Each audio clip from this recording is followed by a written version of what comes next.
Clash of Clans has gotten into some major controversy recently over the past few days, from corrupted false bans across all accounts, including pro players, making the game pay to win, not listening to the community, and even copyright claiming several creators, causing them to lash out and expose Supercell for trying to silence Clash of Clans criticism.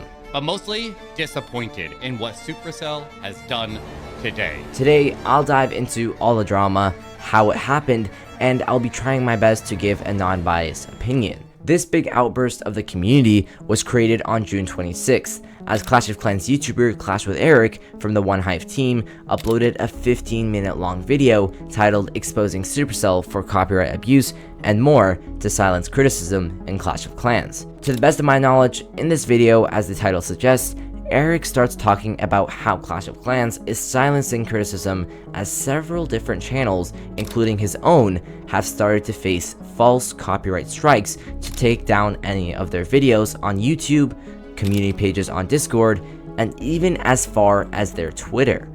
After discussing this, he later goes through the major updates this year, and how the game got progressively easier with root riders and hero equipment for casual players, while adding a hard mode for more advanced pro players. However, he also did glance over the fact that it has almost become pay to win to play professionally in Clash of Clans esports due to the expensive nature of ores and hero equipment. They were introducing new equipment at such a rapid rate, and you could only get the resources in game quick enough to get a small amount of it upgraded. It made so that it effectively introduced a new pay-to-win mechanic into Clash of Clans esports, and this never existed before. For years, we have been able to have everybody at the top level of the game on an even playing field. And so now, with the new introduction of the equipment and the continued release of new pieces of equipment, that the only way you could possibly max out fast enough to be competitive would be to just pour large sums of money into the game, made so that the entire Clash of Clans esports has become a bit pay to win. Nonetheless, he continues to talk about how his opinions he expressed in his video about making the game more casual for casual players and more difficult for advanced players became the sole reason that he was no longer in the casting crew for the Clash of Clans World Championships, which means that Clash of Clans must have found a serious problem with his content, or they could have just been fed up with the constant criticism. What makes the situation worse is that only a select few channels were actually affected by the same issue, as Eric goes over Itzu and Carbonfin's gaming channel, two channels who, by the way, made similar content and both created similar videos on the pay-to-win status of the game, were untouched, unlike some of the more unlucky content creators. Now, things take a turn for the worse, as the next day Eric discusses how Max, a pro player, was kicked off his own team without any reasons by Fluxy, the team captain.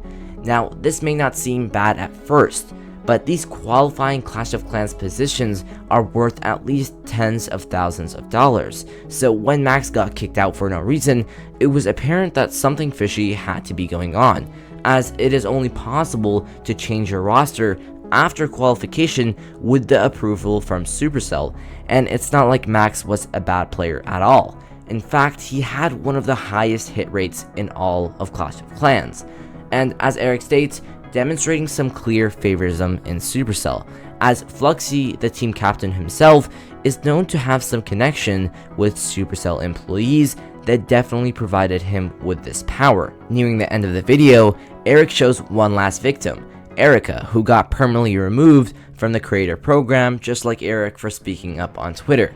Eric concludes the video with one final message. So now that everything's on the table, the only thing to do from here is to make sure our voice is heard. We need to make sure that Supercell listens and ends this corruption.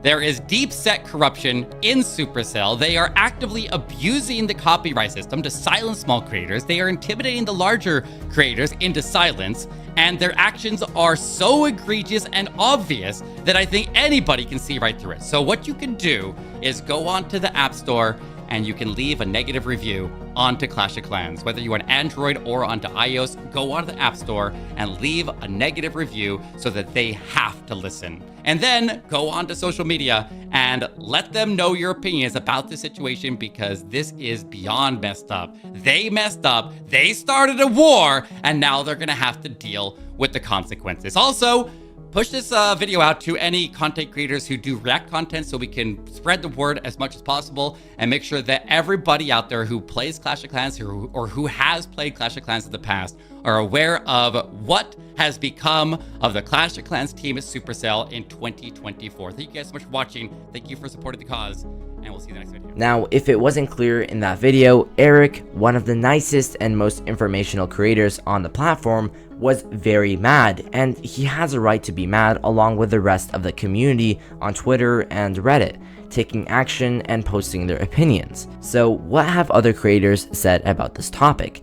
Itzu, one of the Clash of Clans World Championships cast, has made several statements which seem to have angered the community and spread the fire a little more, stating that they don't know the full story and that it's better for people to know all the events that unfolded before to speak publicly about it, concluding that he will be making a video later explaining his side of the drama.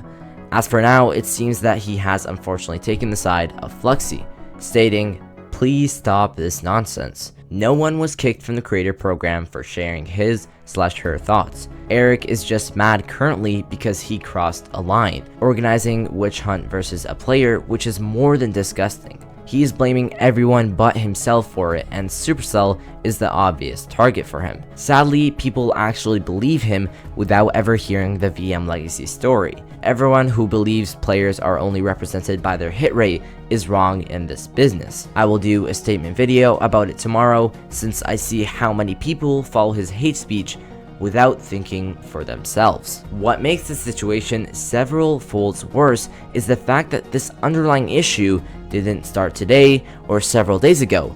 In fact, this problem has been at the root of the community for quite some time now, from trying to increase company profit and making the game more pay to win, or silencing other creators and trying to make sure that there is no negativity surrounding their game. Supercell was headed in the wrong direction from the start. Recently, Supercell also took several steps in the wrong direction by falsely banning several accounts from casual players to professional players. And the worst part is that these bans are permanent, as there is practically no support to go to. Every time you attempt to access the super support, it's just a waste of time. There is no progress being made to retrieve your account. At the end of the day, whether or not Eric crossed the line, accusing Fluxy on stream, I'm sure that this beef will not end here. I'm curious to hear Itzu and VM's side of the story. Thanks for watching, and make sure to subscribe, as it's going to be an interesting couple of days.